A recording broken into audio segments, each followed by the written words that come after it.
नमस्कार दोस्तों, मेरा नाम है पंकज दुबे और आज हम बात करने वाले हैं दोस्तों फ्रांस के डसल्ट एविएशन के बारे में। डसल्ट एविएशन भाई साहब यहाँ पे बहुत भयंकर काम कर रहा है। इन्होंने भारत को बोला, देखिए आप राफेल पे राफेल खरीदते जा रहे हैं, अब उसका रिपेयर मेंटेनेंस का जब काम होगा तो आप तो राफेल उड़ा करके तो फ्रांस को आओगे नहीं, तो आपके लिए हम कर दे रहे हैं सर। क्योंकि देखो फ्रांस को पता है कि इंडिया आज नहीं तो कल एक बड़ा ऑर्डर और देने वाला है। क्योंकि जो इंडिया का जो तेजस आने वाला, मार्क टू आने वाला है, उसको आने में कम से कम बोलते हैं ना 10 साल लग जाएंगे। तो 10 साल तक इंडिया के हाथ में हाथ रख करके बैठेगा नहीं, तो उसको तो चाहिए फाइटर जेट्स। तो उसके लिए फ्रांस ने एक चाल चली, भैया मैं ठीक है काम करते हैं, इंडिया के अंदर क्या करते हैं, मैन्युफैक्चरिंग सेटअप लगा देते हैं, वहां पे क्या करेंगे, रिपेयर के नाम पे आ रहे हैं भाई साहब। ये क्या बोल रहे हैं कि हम आएंगे वहां पे रिपेयर और मेंटेनेंस का काम करेंगे, तो शुरुआत है सर। इनका ये पूरा बोलते हैं ना, आर्टिकल को पढ़ा जाए तो समझा जाता है बाकी के देशों को क्या करेंगे, ये यहाँ से ही बोलते हैं ना, राफेल से बहुत सारे छोटे छोटे अलग अलग पार्ट्स यहाँ पे बनाए जाएंगे और पूरा असेंबलिंग भी होगा। फिर यहीं से बोलते हैं ना, मेक इन इंडिया के तहत क्या किया जाएगा दोस्तों, यहाँ से बाकी कंट्रीज को भी क्या किया जाएगा, बेचा जाएगा। जैसे कि आप यहाँ पे देख सकते हो दोस्तों कि इन्होंने क्या कर लिया है, बहुत सारे देशों से ऑलरेडी बोलते ऑर्डर लेकर के बैठे, जैसे इंडोनेशिया, यूएई, कतर, बहुत सारे देशों से ऑर्डर लेकर के बैठे। अब यहाँ पे जो बोलते हैं ना, मैन्युफैक्चरिंग सेटअप ये खोल रहे हैं, मतलब रिपेयर के लिए खोल रहे हैं ये। वो क्या है, 36 इंडियन एयरफोर्स के जो राफेल फाइटर्स हैं और 26 राफेल मरीन के हैं, जो उसके लिए बोलते हैं भाई हम तुमको मेंटेनेंस और रिपेयर का काम करके यहाँ पे देने वाले हैं। अब यहाँ पे आप देख सकते हो दोस्तों कि डसल्ट एविएशन क्या कर रहा है, maintenance, repair, overall MRO facility देने वाले कहाँ पे भाई साहब, ये पूरा मैन्युफैक्चरिंग सेटअप ही कौन कर रहे हैं, कहाँ पे, जेवार इंटरनेशनल एयरपोर्ट, कहाँ पे भाई साहब, उत्तर प्रदेश में। जहां भी हमारे मिराज 2000 एस की फ्लीट और राफेल फाइटर जिसको क्या करने वाले भाई साहब, साथ ही साथ इंडोनेशिया, बहुत सारे देशों का भैया यहाँ पे काम की उद्देश्य क्या दिखा रहे हैं भैया, हम मेंटेनेंस और रिपेयर का बोलते हैं ना यूनिट खोल रहे हैं भैया। अच्छी बात है सर। इन्होंने डेसार्ट एविएशन ने बोलते हैं ना, लैंड एक्विजिशन के लिए उत्तर प्रदेश से बोल दिया भैया हमको जमीन वमीन दे दो, कहाँ पे सेटअप करेंगे। चलिए आगे देख लेते हैं। इन्होंने सीधा बोलते हैं ना, रिलायंस को तुम साइड में कर दिया। रिलायंस को बोला भैया तुम साइड में रह जाओ। यहाँ पे आप देख सकते हो इन्होंने स्टैंड अलोन वेंचर चालू बोलते हैं ना, फुल्ली जो बोलते हैं ना, जो ओपन करने वाले हो फुल्ली ओन्ड किससे रहेगा, फ्रेंच एविएशन के द्वारा।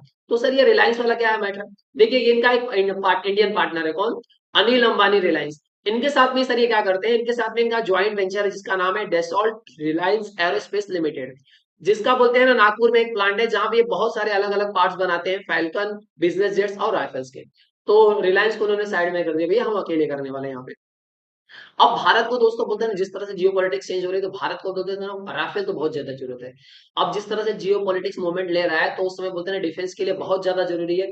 तो भारत के दिमाग में बैठ रहा है भैया कि हमको 114 न्यू फाइटर जेट्स किसी हालत में चाहिए और मेक इन इंडिया के तहत चाहिए। तो उसके लिए फ्रांस हम आगे आगे उछल के कूद करके भैया हम आ रहे हैं यहाँ पे। अब यहाँ पे क्या होने वाला है दोस्तों, यहाँ पे आप देख सकते हो इंडियन एयरफोर्स के पास राइट नाउ क्या है, 31 बोलते हैं ना फाइटर जेट्स का स्क्वाड्रन है। अब वो हम स्क्वाड्रन कितना बनाना चाहते हैं दोस्तों, 42 बनाना चाहते हैं, जिसमें हमारे पास मिग 21 है और मिग 29 की जगह पे हमने जगुआर को रखा है। तो अब इस बोलते हैं ना नीड को पूरा करना है एनी हाउ कैसे, 2029 से लेकर के 2030 के बीच में। अब उसके लिए इंडिया एकदम आगे लग गया भाई साहब, कुछ ना कुछ तो करना पड़ेगा। हालांकि मैं आपको बता दूं कि एक स्क्वाड्रन में दोस्तों 18 से लेकर के 24 फाइटर जेट्स होते हैं, अकॉर्डिंग टू फाइटर जेट्स की कैपेबिलिटीज क्या है। अब यहाँ पे देखिए हमारे पास एक जो स्क्वाड्रन है, सबसे बहुत बड़ा स्क्वाड्रन है, यहाँ पे आप देख सकते हो कि हमारे पास 270 कहते हैं ना सुखोई है। अब सुखोई का प्रॉब्लम क्या चल रहा था, जैसे दोस्तों रशिया और यूक्रेन का युद्ध चला ना, तो इसके बहुत सारे स्पेयर पार्ट्स हमको मिलना बंद हो गए, क्योंकि रसिया युद्ध में भिड़ा था, अब यहाँ से स्पेयर पार्ट मिलना बंद हो गया। तो इस सिचुएशन को बोलते हैं इंडिया ने बहुत अच्छे से भाप लिया कि भैया आगे प्रॉब्लम बढ़ सकती है, तो एक जन पे डिपेंडेंट रहना सही नहीं है, खुद भी बनाओ और दूसरे से भी लो।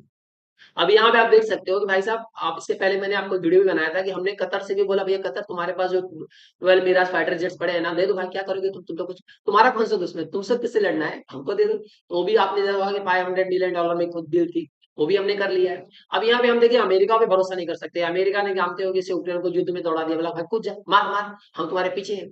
और इसराइल का भी देखते हो कभी सपोर्ट करता है, कभी सपोर्ट पीछे खींच लेता है। तो ऐसे सिचुएशन में भाई साहब ये ना, ये काला बाबू से ना बचने के लिए क्या करना पड़ेगा भैया, अपना डिफेंस मजबूत रखना पड़ेगा, क्योंकि जानते हो दोस्तों कि ये हम इंडिया को बोलते हैं ना, खाली चाइना से नहीं, चाइना जैसे युद्ध करेगा पाकिस्तान भी आएगा, टू फ्रंट वार लड़ना है दोस्तों यहाँ पे।